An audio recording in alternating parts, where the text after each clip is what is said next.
1/2 பவுல் கடலை மாவை எடுத்து தண்ணி விட்டு கட்டிகள் இல்லாமல் கலந்து விட்டுட்டு தேவையான அளவு உப்பு ஆட் பண்ணி நல்லா மிக்ஸ் பண்ணி ரெடி பண்ணிக்கிறலாம். இப்போ கடாயில் எண்ணெய் காஞ்சி தயாராக இருக்குது. அதில் கண்கரண்டி எடுத்து அந்த மாவை இந்த மாதிரி ஊற்றணும். ஸோ இது பாருங்கள், மாவோட கன்சிஸ்டன்சி உங்களுக்கு தெரிஞ்சிருக்கும். எண்ணெய் சூடாக இருக்கணும். மாவை ஊற்ற ஆரம்பித்ததும் மீடியம் ஃப்ளேமில் வச்சு இந்த மாதிரி விட்டு எடுத்துக்கிறணும். கொஞ்சம் நேரம் விட்டாலே போதுமானது.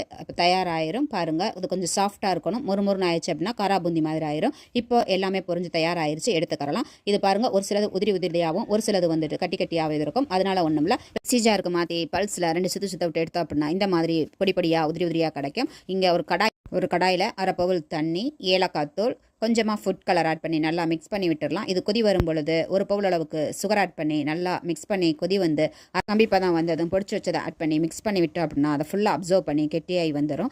நெய்யில் பொரிச்ச முந்திரி பருப்பை ஆட் பண்ணி கொஞ்சம் ஏலக்காய் தூள் ஆட் பண்ணி மிக்ஸ் பண்ணி விட்டு கை பொறுக்கிற சூடு வரவும் சின்ன சின்ன உருண்டைகளாக பிடிச்சோம் அப்படின்னா ரெஸ்டாரண்ட்டில் கிடைக்கிறமான லட்டு தயார். தேங்க்யூ.